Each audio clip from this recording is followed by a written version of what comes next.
Bueno chicos, ¿cómo les va?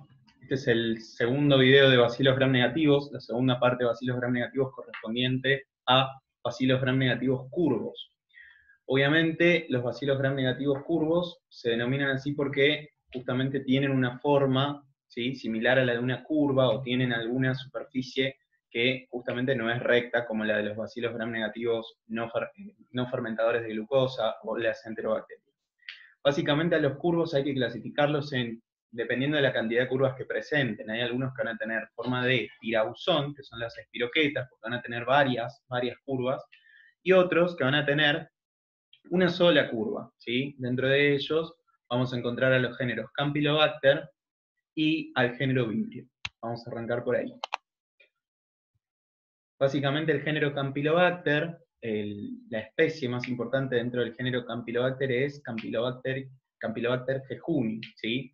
Y Campylobacter pylori, que es mayormente conocido como Helicobacter pylori, ¿sí? Vendría a ser un género que se encuentra dentro del género Campylobacter, o sea, un subgénero, como cuando hablábamos de micoplasma y ureaplasma, o como cuando hablábamos de clamidias y clamidófilas, o sea, tienen alguna diferencia puntual, muy específica, en su constitución genética, en las proteínas que los componen y demás, que hacen que Helicobacter pylori sea de alguna manera distinta al resto de los Campylobacter. Pero en líneas generales, lo más importante es que esas dos especies son dos de los bacilos gram negativos curvos más importantes.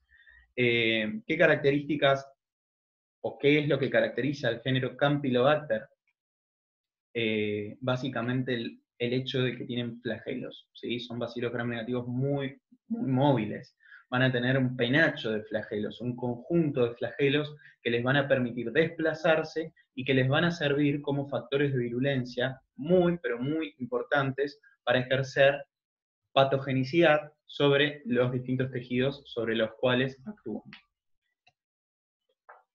Básicamente vamos a arrancar con lo que es Campylobacter jejuni, la campylobacteriosis, o sea, la infección por bacterias del género Campylobacter, son zoonosis. ¿Qué quiere decir eso? Son enfermedades que se transmiten desde los animales hacia los humanos. Básicamente eso es lo que significa zoonosis. El más importante es Campylobacter jejuni, porque puede infectar personas sanas, ¿sí? Y el reservorio son las aves. Eso es muy importante que lo tengan en cuenta. El reservorio de Campylobacter jejuni, así como de Campylobacter coli y lari, que son menos frecuentes o menos importantes, eh, está básicamente en las aves, gallinas, pollos, ¿sí? Estaría relacionado con la temperatura óptima de crecimiento, que es de 42 a 43 grados. Eso significa que son bacterias termófilas o termofílicas, es decir, les gusta la temperatura elevada. ¿Sí? No van a crecer en cualquier medio, no van a crecer a temperatura ambiente. ¿Sí? Vamos a tener por otro lado Campylobacter fetus, que va a estar mucho más presente en las vacas que en las aves, y algo a considerar es que Campylobacter fetus también puede generar patología humana, pero a diferencia de Campylobacter jejuni, que yo les dije que afecta a personas sanas, Campylobacter fetus afecta a inmunodeprimidos. La transmisión de los microorganismos al hombre se da por consumo de alimentos contaminados, tales como la carne, la leche y los huevos, o sea que la transmisión es fecal-oral, juega un papel muy importante acá, todo lo que tiene que ver con la transmisión, con la contaminación cruzada, es decir, con el hecho de utilizar, por ejemplo, la misma tabla que uno utiliza para picar la carne, utilizar la misma sin lavarla y los mismos utensilios para cortar verduras, y verduras que se comen crudas, como las que son las verduras de ensalada. Eso es lo que uno conoce como contaminación cruzada y favorece la transmisión de muchas zoonosis y de muchas enfermedades que tienen obviamente una vía de transmisión fecal-oral. Básicamente Campylobacter jejuni es un agente causal muy importante de diarrea, ¿sí? Y si ustedes recuerdan ese cuadrito que yo les pasé de diarreas invasivas y no invasivas, a Campylobacter jejuni lo vamos a colocar dentro de lo que son las diarreas invasivas, es decir, que es una bacteria que va a tener la capacidad de penetrar la mucosa digestiva, ¿sí? Penetrar el intestino y generar disentería, básicamente, es decir, una diarrea con moco, pus y sangre, ¿sí? Y el hecho, acuérdense que lo más importante es que el hecho de que una bacteria pase desde la luz hacia la sangre, o sea, penetra, ¿sí? A través de esa mucosa digestiva y puede alcanzar la sangre, eso me habla de una potencial, o sea, de una posibilidad de una bacteriemia, ¿sí? De un compromiso sistémico, ¿sí? Eso es muy grave. Principalmente si hablamos de bacteriemias a bacilos gram negativos, como Campylobacter, porque recuerden que los bacilos gram negativos poseen en su membrana externa, ¿sí? Por fuera de la pared celular, una endotoxina muy, muy importante y muy tóxica. Bueno, ahí tienen los distintos mecanismos mediante los cuales va a generar diarrea el Campylobacter jejuni.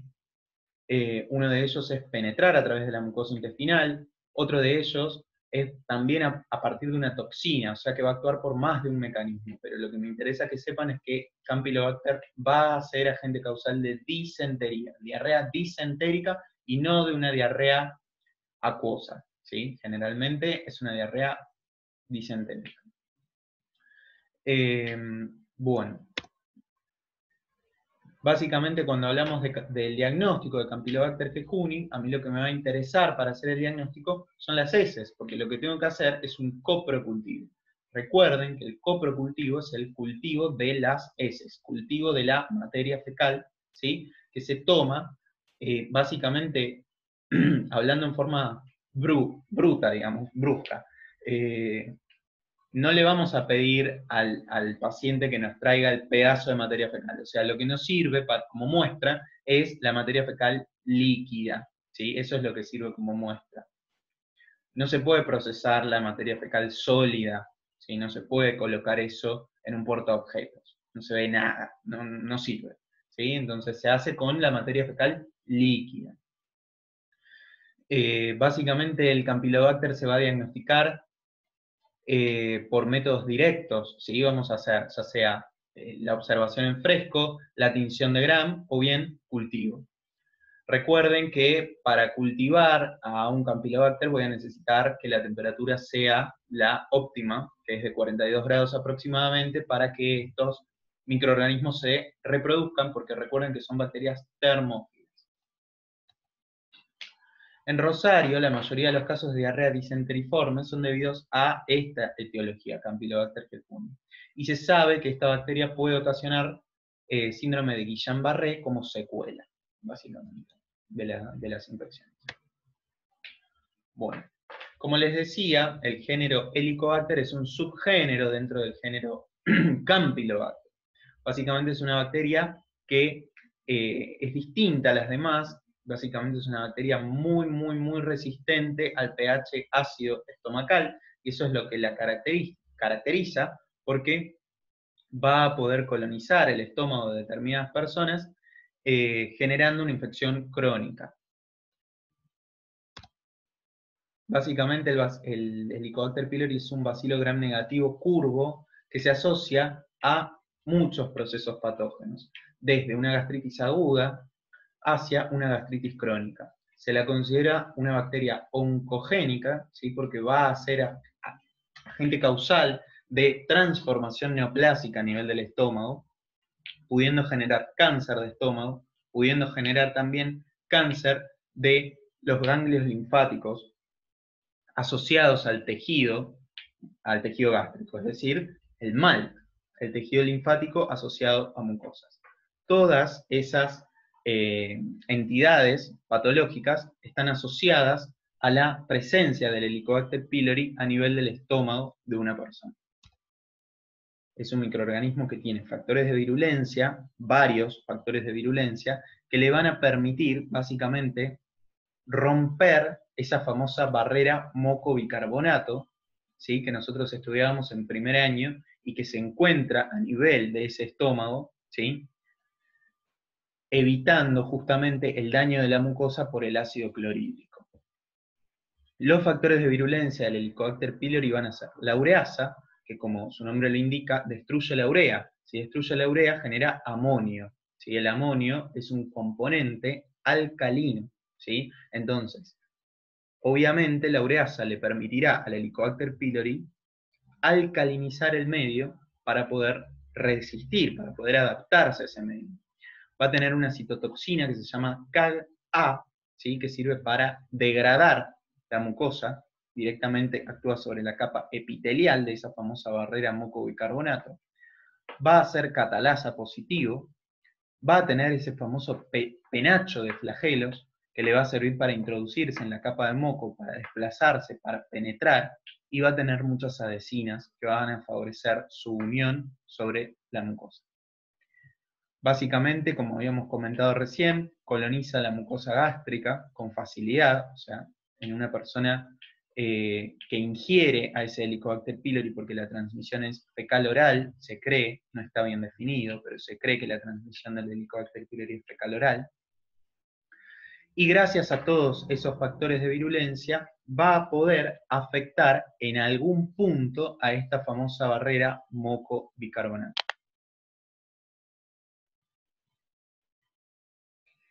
Bueno, esto para que repasen. Básicamente la barrera mucobicarbonato se compone de una capa epiepitelial, que es lo que está arriba, epiepitelial, una barrera epitelial, que básicamente está constituida por las células, y una barrera subepitelial, que básicamente está comandada por el mayor o menor flujo sanguíneo que se le aporte a esa mucosa gástrica, comandado por las prostaglandinas, el óxido nítrico y otros factores que favorecen o inhiben la apertura de esos vasos. Lo vamos a dejar así, porque si no, no. Bien, ¿cómo vamos a hacer para diagnosticar el Helicobacter pylori?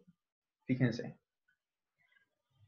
Hay métodos que son no invasivos y hay métodos que son invasivos. ¿Qué quiere decir no invasivo o invasivo? Cuando yo hablo de un método no invasivo, a la muestra la voy a tomar sin invadir al paciente. Es decir, sin tener que operarlo, sin tener que entrarle con una cámara, con un tubo, con una pinza hacia el estómago. ¿Sí? Eso es un método no invasivo. Por ejemplo, si yo les digo, bueno, vamos a tomar una muestra de esputo.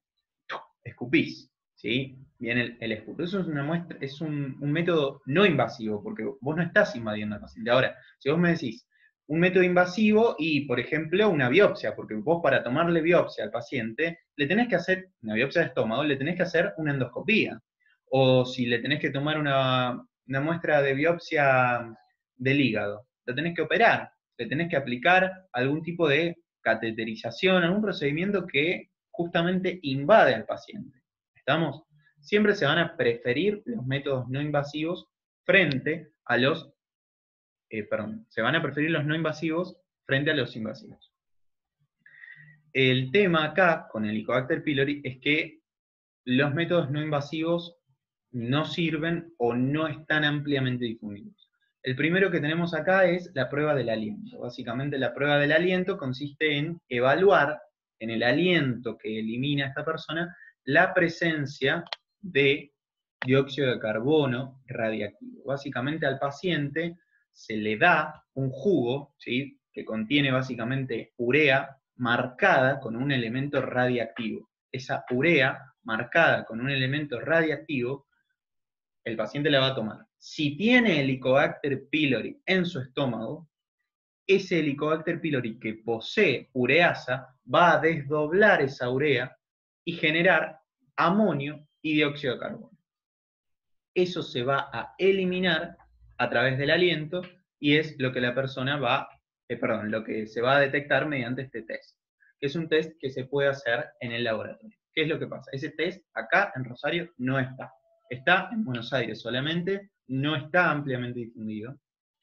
Sería una herramienta útil, pero no está disponible. Los antígenos fecales sería otra forma no invasiva de diagnosticar a Helicobacter pylori buscando los antígenos de esta bacteria a nivel de las heces de la persona, porque la muestra no sería tomada de forma invasiva. Pasa el churrero. Serología, es decir, buscar en la sangre de esta persona anticuerpos anti-Helicobacter pylori, lo cual tampoco sirve, porque a mí no me está diciendo esta serología que esta persona está infectada. Me está diciendo que en algún momento de su vida contactó con el Helicobacter pylori, lo cual no tiene alta sensibilidad para decir que en este momento esta persona es portadora del Helicobacter pylori. Métodos invasivos, ¿sí? Muestra va a ser tomada por biopsia, es decir, que a esta persona le vamos a hacer una endoscopía digestiva alta y a través de ese tubo, que tiene una pinza en la punta, se saca un pedazo de estómago. Ese pedazo de estómago se manda a anatomía patológica y se le hace el estudio histológico. Esa es la forma mediante la cual se diagnostica el Helicobacter pylori acá, en Rosario. Y el cultivo también sería un método que tiene realmente muy buena sensibilidad y especificidad para el diagnóstico, pero es muy difícil de realizar, comentan los que saben, los que se ponen frente a una mesada, por supuesto, ¿no? O sea, los microbiólogos, es muy difícil de realizar, por lo que no se hace acá en Rosario. Bueno, y hay otros test rápido de ureasa, que sirve para también, se aplica sobre esa muestra que se tomó de estómago para ver si si da positivo, digamos, en esa muestra estaría presente el Helicobacter pylori, y por supuesto la PCR sería también una forma de diagnosticar.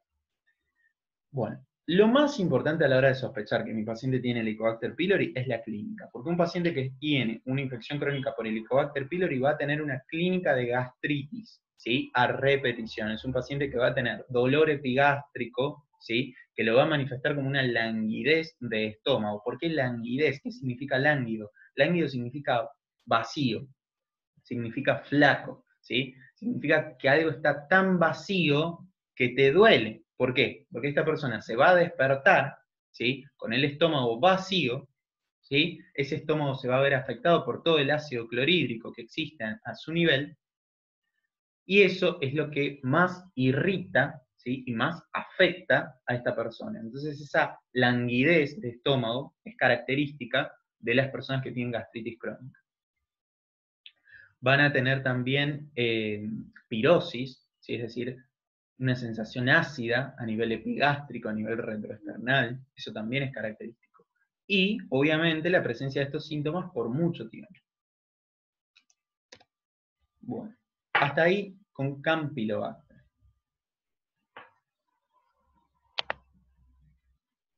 Antes de pasar a las espiroquetas.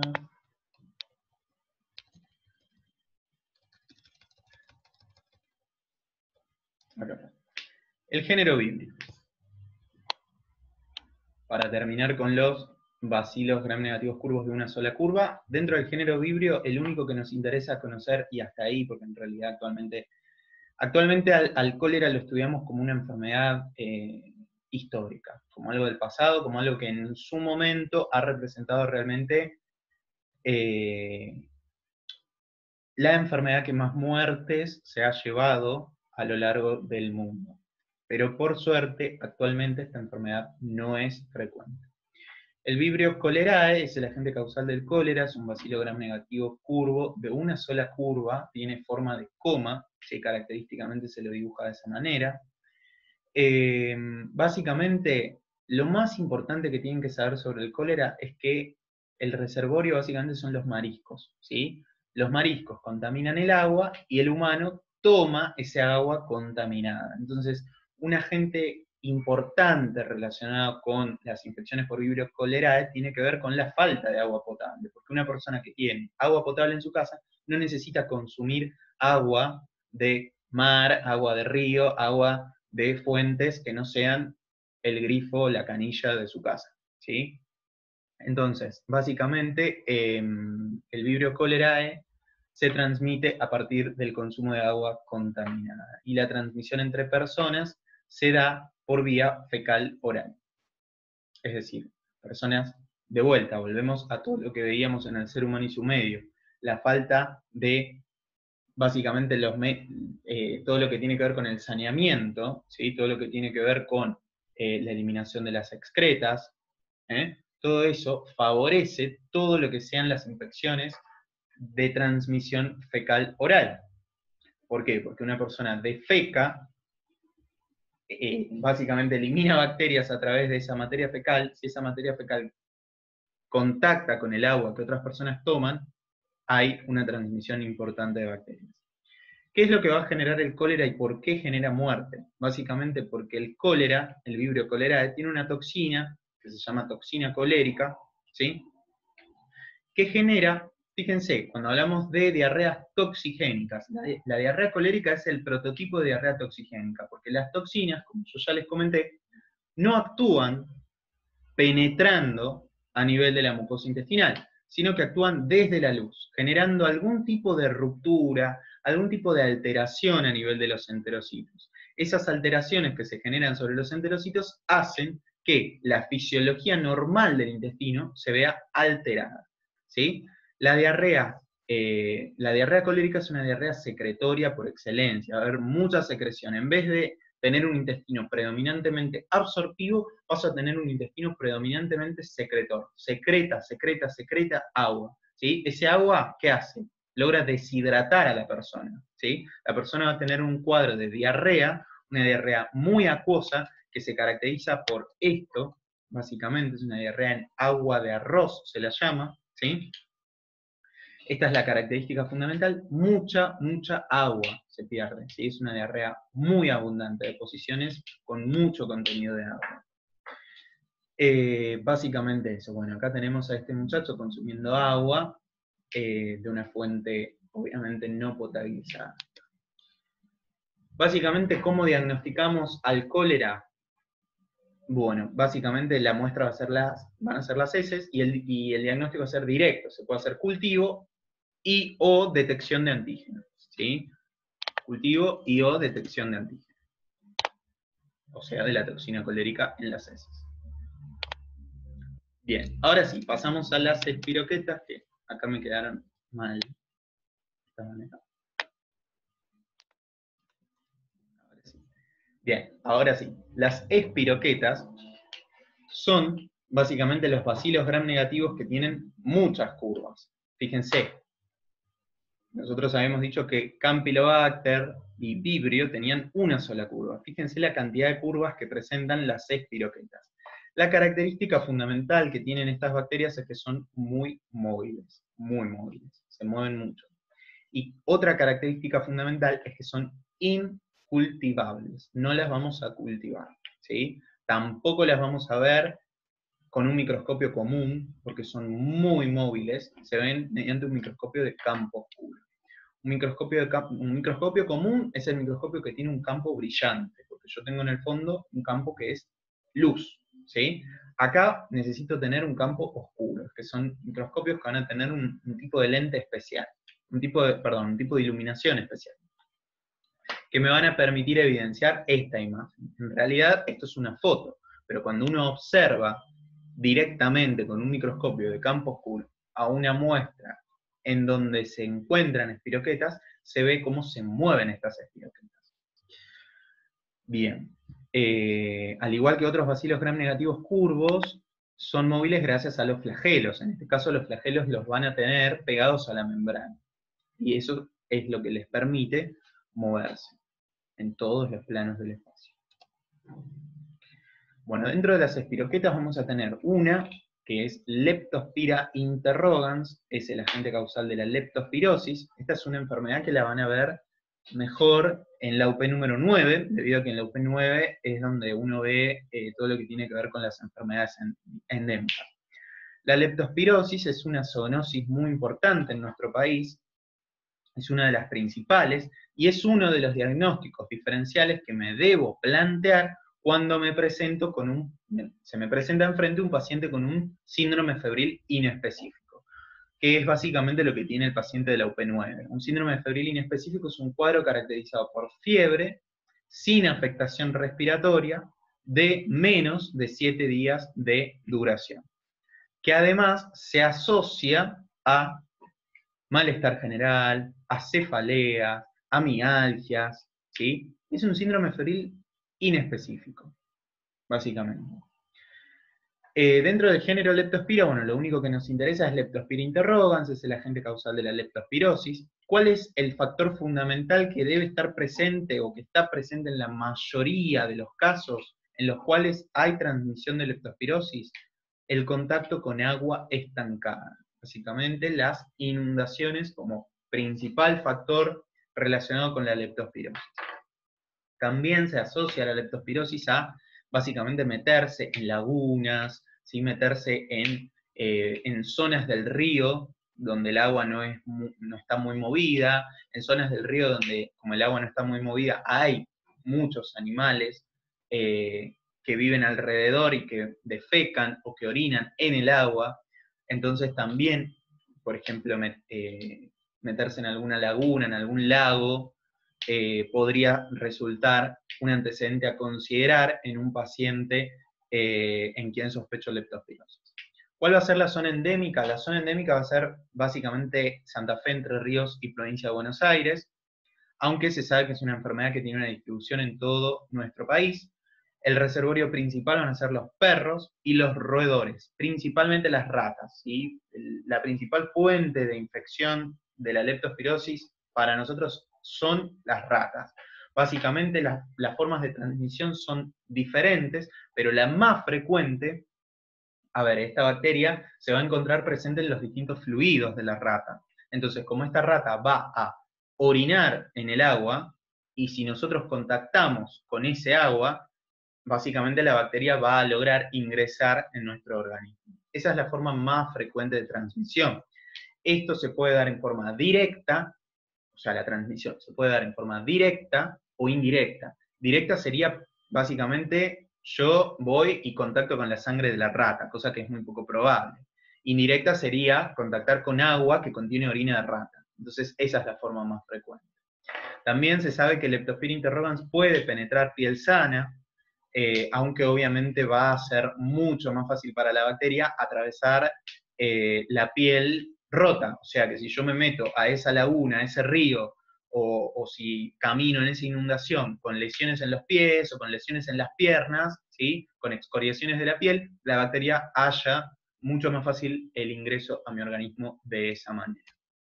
Básicamente, la fisiopatogenia de la leptospirosis es muy importante para entender la patología y el diagnóstico.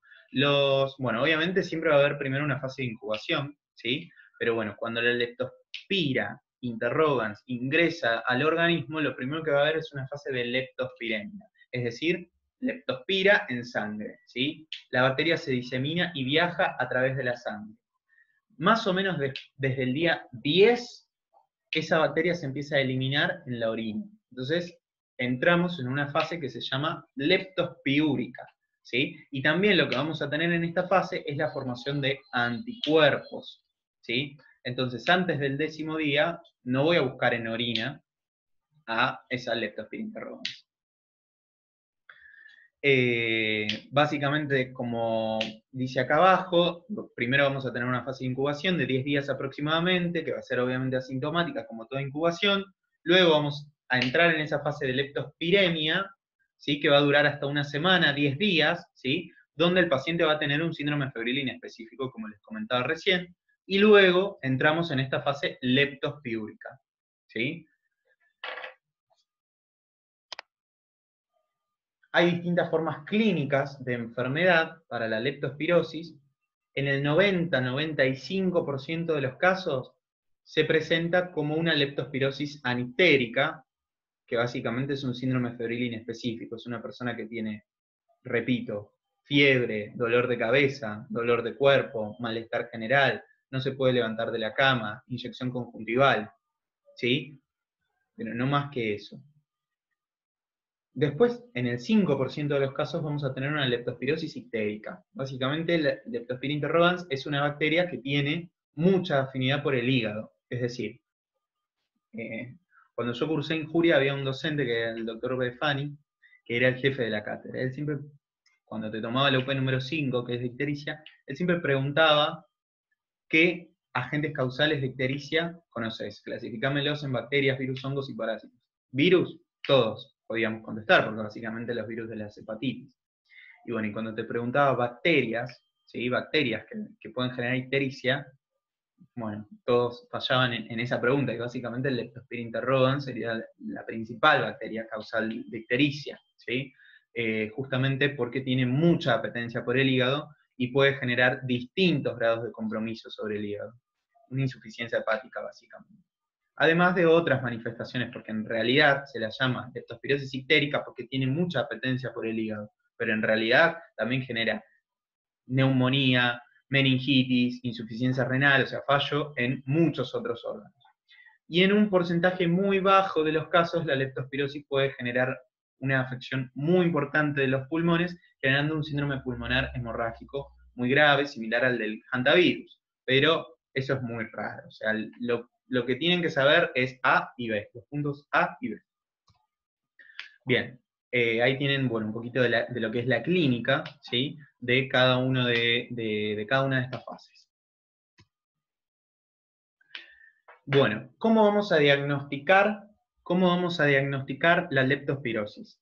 Recuerden que nosotros habíamos dicho que primero había una fase de leptospiremia. En esa fase de leptospiremia yo voy a tener las bacterias circulando en la sangre, pero no en la orina. O sea que no las voy a buscar a esas leptospiras en la orina dentro de los primeros 10 días. ¿Sí? Dentro de los primeros 10 días mi muestra va a ser la sangre y el método que voy a utilizar va a ser la PCR para diagnosticar una leptospirosis, porque tampoco puedo cultivar una Leptospira interrogans. Entonces, tampoco voy a hacer cultivo. Me voy a servir pura y exclusivamente del antecedente epidemiológico, de la noción de foco y de la PCR. Después del quinto día voy a empezar a encontrar anticuerpos y después del séptimo a 10º día voy a empezar a encontrar los antígenos de Leptospira interrogans en la orina, porque esta persona ya se encuentra en esa fase de leptospiuria o inmunológica. Bueno, 2 palabras sobre Borrelia burgdorferi, que es el agente causal de la enfermedad de Lyme. La enfermedad de Lyme es una enfermedad que genera artritis crónica, ¿sí? Genera una artropatía crónica, una afección de múltiples articulaciones en forma crónica, ¿sí? Que cursa a la manera de brotes. ¿Qué quiere decir esto? Van a haber periodos en los cuales la persona va a tener cierta remisión de la enfermedad y periodos donde la enfermedad brota nuevamente. Como muchas, casi se me cae la computadora, como muchas enfermedades crónicas, ¿sí? Como el lupus, por ejemplo. ¿Y por qué puse estas caras famosas acá? Porque, bueno, básicamente estas personalidades conocidas por todos, Thalía, Justin Bieber y Avril Lavigne, tienen enfermedad de Lyme, que es lo que genera esta famosa bacteria Borrelia burgdorferi. ¿Y por qué puse una garrapata? Básicamente porque el vector de esta Borrelia burgdorferi son las garrapatas. Bueno, después vamos a tener a Treponema pallidum. Me comí esta diapositiva, pero bueno, es básicamente lo que tienen en el apunte. Bueno, acá quiero charlar sobre Treponema pallidum porque es, primero que es muy tomado, segundo que es muy frecuente, tercero que tiene muchas cuestiones sobre las cuales podríamos charlar bastante y es muy interesante. Así que bueno, básicamente Treponema pallidum es el agente causal de la sífilis, ¿sí? Es una espiroqueta, o sea que es una bacteria que no la voy a poder cultivar, no la voy a poder ver al gram, no la voy a poder ver con un microscopio común. Voy a necesitar, para poder verla, un microscopio con un campo oscuro, ¿sí? Va a tener un reservorio universal y la principal vía de transmisión es sexual, ¿sí? Es actualmente, esto en realidad no son datos oficiales, pero basándome en lo que uno lee en los medios, lo que se escucha, basándome en lo que escucho también de conocidos que son médicos y que trabajan, y de varias fuentes que uno puede leer y escuchar, yo creo que actualmente la sífilis es la infección de transmisión sexual más frecuente, y es la infección de transmisión perinatal más frecuente. Básicamente la principal vía de transmisión es sexual, pero también existe la transmisión parenteral, es decir, por el contacto con sangre, por contacto directo con las lesiones, y la transmisión transplacentaria, que también la voy a poner en negrita, porque representa un desafío para los obstetras.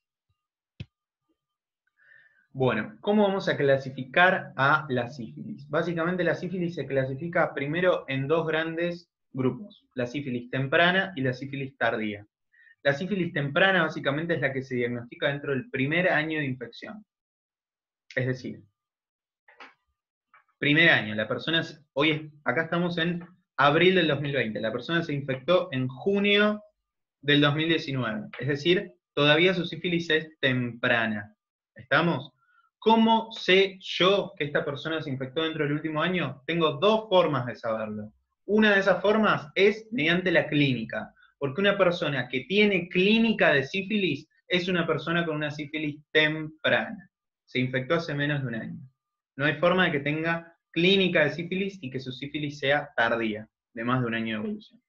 Esa es una forma. Y la otra forma puede ser que la persona no tenga clínica, pero que me diga, mira, yo tengo una BDRL negativa del mes de mayo de 2019. O sea que yo tengo garantía de que la sífilis que yo tengo ahora, porque vos ahora me estás diagnosticando una sífilis, de que esta sífilis que vos me estás diagnosticando no tiene más de un año.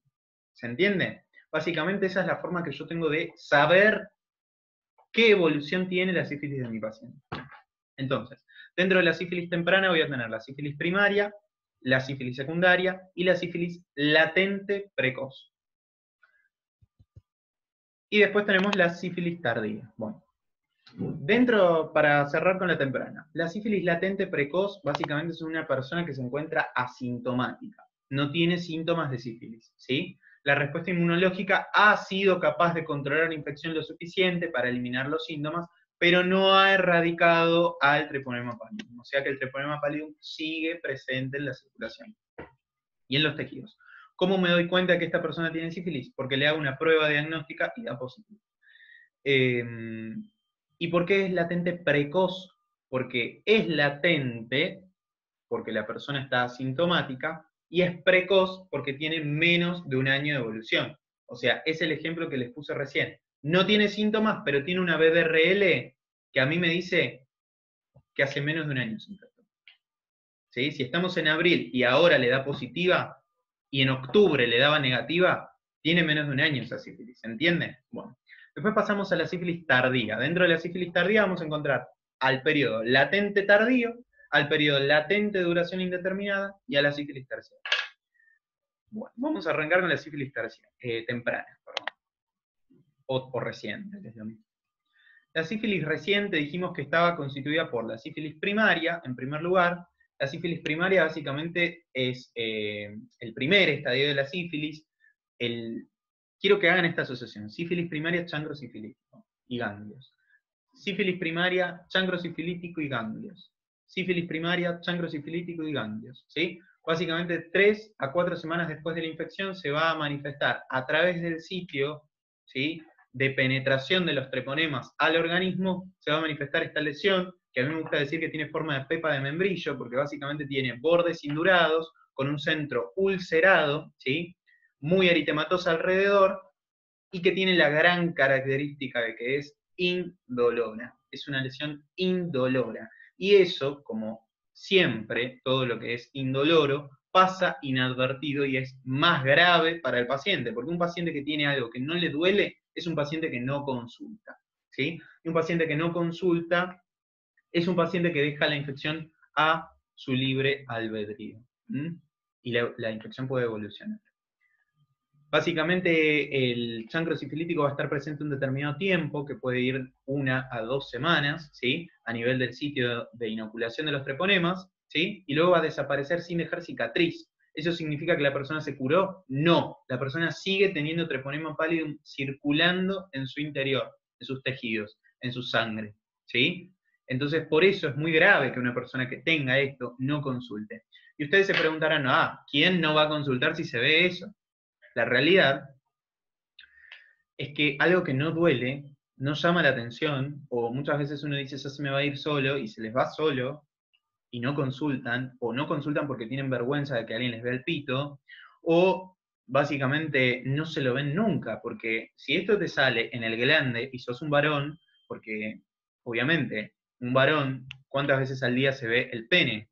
¿Cuántas veces al día orinamos? 5, 6, 10 veces, no sé, depende de cuánta agua tome uno, pero te lo vas a ver si está ahí, como en esta foto. pero si este mismo chancro sifilítico te sale en la pared rectal o en la pared vaginal, no te lo vas a ver nunca, y no te duele. Entonces, no alarma.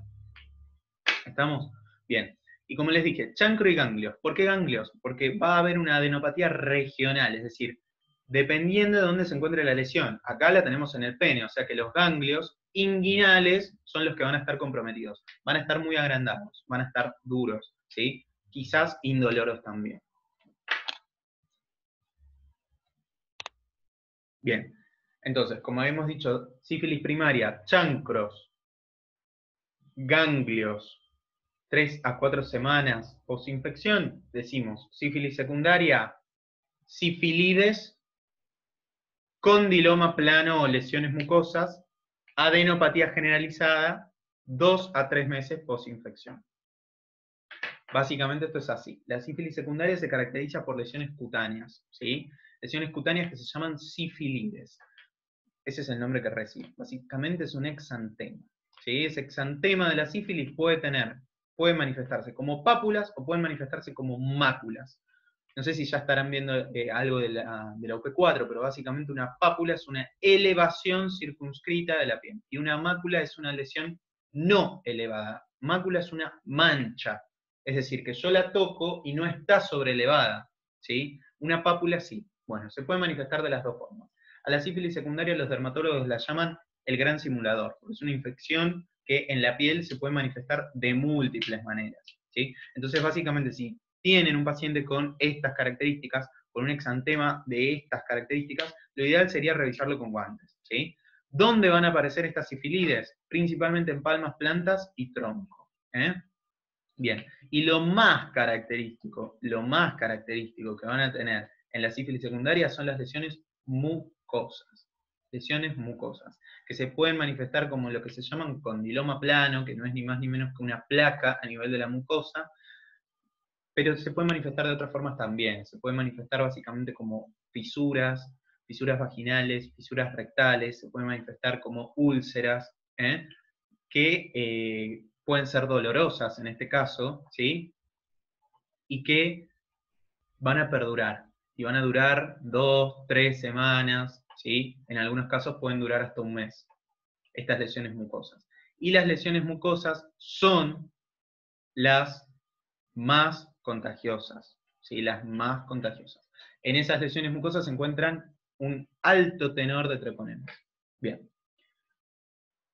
Además, la sífilis secundaria puede cursar con poliadenopatía, o sea, una adenopatía generalizada, hepatoesplenomegalia, ictericia, un síndrome febril inespecífico, muchas manifestaciones que son más infrecuentes, pero que pueden estar y que están descritas.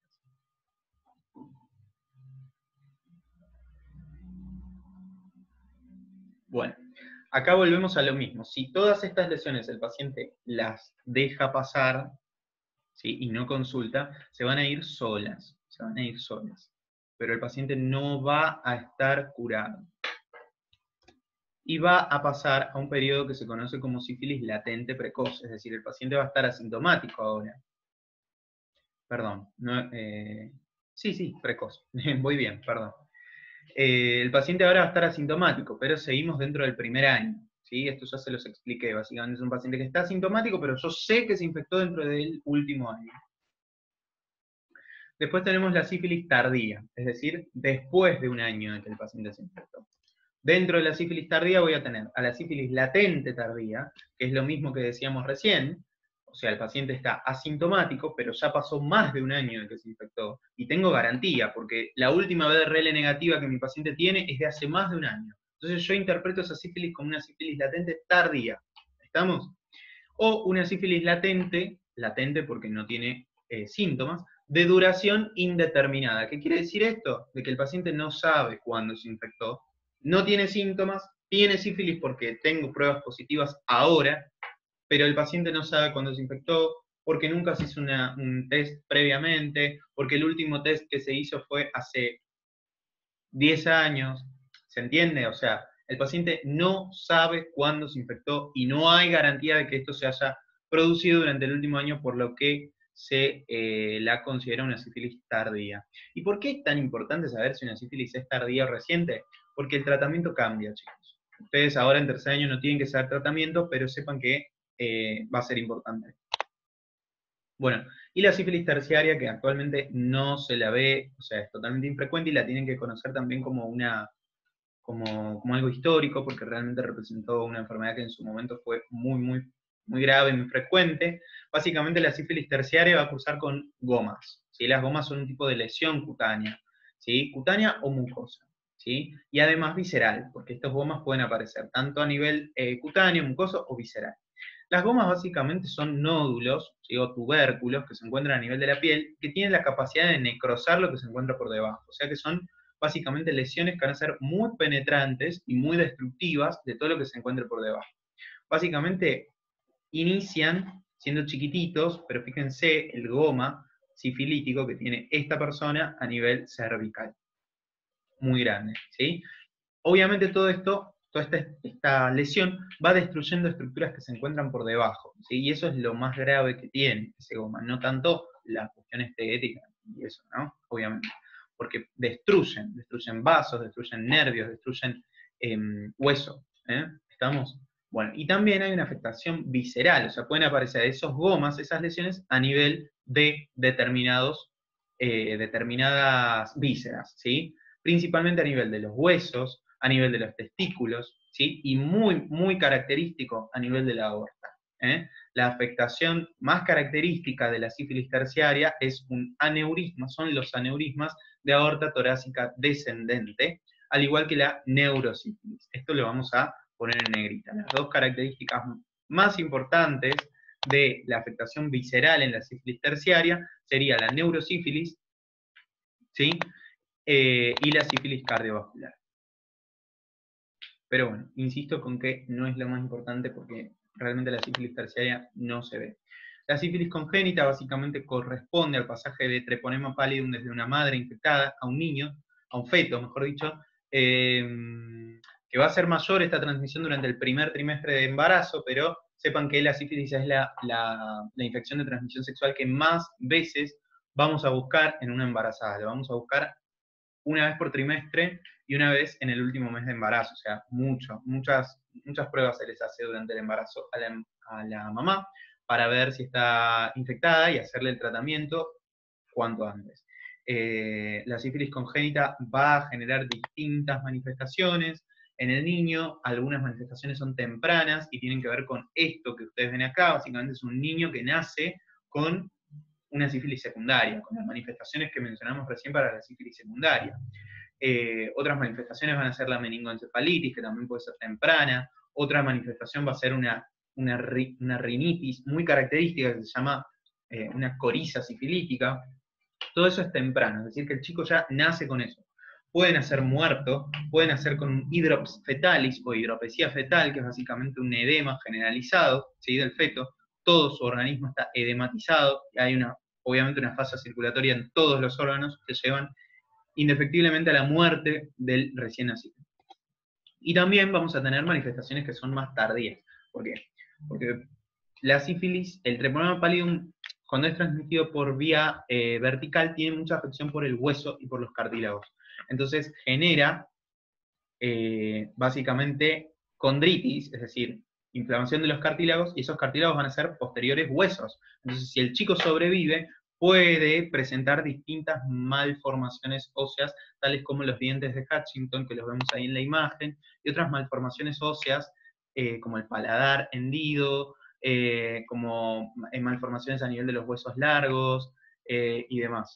Esto es un capítulo aparte, la sífilis congénita. Pero bueno, no es lo más importante en tercer año tampoco, solamente se los comenté a modo de comentario. Ustedes lo que ahora tienen que enfatizar es qué manifestaciones clínicas va a tener un adulto joven, ¿sí?, con sífilis. O sea, lo que hablamos al principio del tema. Bien. El diagnóstico para la sífilis va a ser siempre indirecto. A ver, vamos a hacer una aclaración. ¿Puedo hacer diagnóstico directo de la sífilis? De poder, puedo. O sea, es potencialmente realizable. ¿Gram? No, porque dijimos que las espiroquetas no se ven al gram. ¿Observación directa con microscopio? Sí, pero microscopio de campo oscuro. Cultivo, no, porque dijimos que cultivo no se hace de las espiroquetas. Entonces, el único directo que puedo hacer es la observación de la muestra mediante un microscopio de campo oscuro, lo cual es muy raro de realizar, chicos. Es muy raro, porque ¿cuál sería la muestra que a mí me serviría? Sería básicamente un hisopado de un chancro sifilítico, porque es la única lesión de la cual puedo tomar realmente chancros y mirarla al campo oscuro. Primero, es muy raro que el paciente llegue a la consulta con un chancro sifilítico. Realmente es muy raro, no se ven. En segundo lugar, es muy lábil el treponema pálido, muy lábil. Entonces, yo tomo la muestra y la tengo que llevar rápidamente al laboratorio. O bien, el paciente dirigirse al laboratorio a que en el laboratorio le tomen la muestra. ¿Estamos?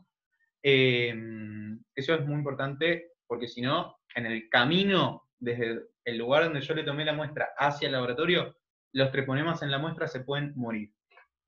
Y obviamente la muestra dar un falso negativo. Y bueno, y como les dije, necesito un microscopio de campo oscuro, lo cual no tienen en todos los laboratorios. Entonces, realmente es raro que se haga un campo oscuro o que se pida un campo oscuro para el diagnóstico de sífilis. Pero bueno, si ustedes están rindiendo un examen escrito, si están rindiendo un multiple choice y les preguntan cómo diagnosticar la sífilis, lean bien, ¿sí? Porque sí sería posible realizar un directo, una observación directa con un microscopio de campo oscuro. ¿Estamos? Ahora, si ustedes están rindiendo un examen oral, pueden mencionarlo como yo se los estoy comentando a ustedes, pero sepan que lo que van a pedir y lo que van a pedir en cualquier centro de salud a una persona que quiere chequear sus serologías de infecciones de transmisión sexual, o lo que van a pedir a cualquier embarazada que está haciendo un control de salud, un control de embarazo, es una BDRL, ¿sí? Es una prueba serológica, es un diagnóstico indirecto. ¿Estamos? Bueno, básicamente es una técnica indirecta, obviamente, porque busca anticuerpos, y es inespecífica. Se la llama prueba no treponémica. No treponémica porque busca anticuerpos que no son contra el treponema pallidum, específicamente. Son anticuerpos que se generan en nuestro organismo contra unas proteínas que se llaman cardiolipinas, que son proteínas que forman parte de distintas membranas celulares en nuestro organismo y que se generan en alta cantidad cuando el treponema pallidum está presente en nuestro organismo. Pero no son anticuerpos anti-treponema pallidum. Es un poco engorroso, pero recuerden, BDRL, prueba no treponémica. Prueba no treponémica. O sea, inespecífica. Por otro lado, vamos a tener, la BDRL tiene ventajas y desventajas. La ventaja que tiene es que es un estudio fácil de realizar, es un estudio barato, es un estudio accesible, fácil de hacer, no sé si ya lo dije, pero la desventaja que tiene es que es un estudio que da muchos falsos positivos, ¿sí? Principalmente en personas que tienen patologías reumáticas como el lupus, como el síndrome antifosfolipídico, como la artritis reumatoidea. A veces da falsos positivos en embarazadas, falsos positivos en VIH positivos, falsos positivos en ancianos. Entonces, siempre que yo tenga una BDRL positiva, voy a pedir una prueba treponémica, que es una prueba específica. Entonces, hacemos esto. Prueba treponémica igual específica. ¿Cómo se llama esa prueba treponémica que es específica y que se llama treponémica porque busca anticuerpos que son específicamente generados contra treponema pallidum? Se llama FTA-ABS, que significa Fluorescent Treponemal Antibody Absorption. Es una técnica específica. Obviamente, tiene ventajas de que me va a dar positiva en las personas que efectivamente hayan contactado con un treponema pallidum. Va a tener también sus desventajas. La primera desventaja es que es una técnica cara. Entonces, para hacer un screening poblacional, para ponerme una carpita en la plaza y buscar sífilis en los pacientes, en las personas que pasen por la plaza y se quieran hacer un test, no voy a hacer FTA-ABS, porque me va a salir un huevo. Entonces voy a hacer BDRL y de 200 personas a las que testé, la BDRL le va a dar positiva a 30 y a esas 30 les hago una FTA-ABS. ¿Para qué? Para ver si la BDRL realmente es positiva o si fue un falso positivo. ¿Se entiende? Para descartar falsos positivos de la BDRL se utiliza la FTARS, que es una prueba realmente específica. Y otra de las desventajas que tiene la FTARS es que es una prueba que va a quedar positiva para toda la vida. Es decir, una persona que ya tuvo sífilis va a tener una FTARS positiva para toda la vida. Toda la vida. Y la sífilis es una enfermedad que no deja una inmunidad completa. Es decir, una persona que tuvo sífilis puede reinfectarse en el futuro. Entonces, ¿cómo hago yo el seguimiento de esa persona? ¿Cómo vuelvo a evaluar a una persona que tuvo sífilis hace 5 años atrás y hoy quiere saber si tiene de vuelta? ¿Sí? A eso lo voy a hacer con una prueba que se llama BDRL cuantitativa, no cualitativa. ¿Por qué? Porque la FTAPS en esa persona que ya tuvo sífilis me va a dar positiva toda la vida de esa persona. En cambio, la BDRL, primero, saber, hay dos grandes tipos de BDRL. BDRL cualitativa y cuantitativa. O sea, estamos hablando de vuelta de las pruebas no treponémicas o inespecíficas. Hay dos tipos de BDRL, cualitativa y cuantitativa. Cualitativa busca cualidad, o sea, busca básicamente la presencia o ausencia de anticuerpos. Es decir, la BDRL cualitativa se informa como reactiva o no reactiva. Punto. ¿Tenés o no tenés anticuerpos anticardiolipídicos? Punto. No me está diciendo nada. Porque si esta persona ya estuvo infectada, ya tuvo sífilis en el pasado, la BDRL cualitativa probablemente le dé positiva también toda la vida. Hay que saber que la BDRL, a diferencia de la FTAPS, puede negativizarse. Puede negativizarse hasta 2 años después de infectada la persona. Pero ¿qué pasa? Hay casos en los cuales la BDRL nunca se negativiza. Hay casos en los que nunca se negativiza. Y persiste positiva, ¿sí?, en lo que se conoce como cicatriz serológica. Es una persona que ya estuvo infectada y ahora está positiva la reacción, pero no está infectada de vuelta. ¿Cómo diferencio yo una cicatriz serológica de una reinfección a una persona que ya tuvo sífilis? Gracias a la BDRL cuantitativa. Porque la BDRL cuantitativa no me dice, che, ¿tenés anticuerpos o no tenés anticuerpos? Me dice, che, ¿tenés una banda de anticuerpos o, che, tenés poquito anticuerpos? ¿Estamos? Esa es la diferencia entre la cualitativa y la cuantitativa. ¿Cómo se informa la BDRL cuantitativa? Se informa en títulos, en diluciones. ¿Qué quiere decir eso? Quiere decir, básicamente, cuántas veces yo diluí mi muestra y los anticuerpos antitreponema pallidum siguen presentes. Perdón, no son antitreponema pallidum porque dijimos que no son específicos. Son anticuerpos anticardiolipines. Siguen presentes. Es decir, tengo mi muestra. ¿Tengo presentes los anticuerpos? Sí, están presentes. Listo. BDRL reactiva. Ahora, diluyo esa muestra a la mitad. Es decir, básicamente le agrego agua, o en lo que sea que la diluyan, ¿sí? Busco de vuelta anticuerpos. ¿Siguen presentes? Sí. Bueno, eso es reactivo 1 en 2. Diluyo la muestra en 4 partes. ¿Siguen presentes los anticuerpos? Sí. Perfecto. Reactivo 1 en 4. Diluyo en 8 partes. Diluyo en 16 partes. Diluyo en 32, etc. Si yo diluí la muestra 64 veces en 64 partes y los anticuerpos siguen presentes, significa que tengo una banda de anticuerpos. Esa persona está reinfectada. No es una cicatriz eso. Las cicatrices serológicas pueden persistir en personas que ya se infectaron, pero a títulos bajitos. 1 en 2, 1 en 4, listo. Si tenés 1 en 16, 1 en 32, 1 en 64, te tenés que hacer el tratamiento de vuelta porque estás reinfectado. ¿Se entiende? Bueno, me calmo, estoy gritando un montón. Qué bueno que quedo solo. Pero los vecinos ya deben estar podridos.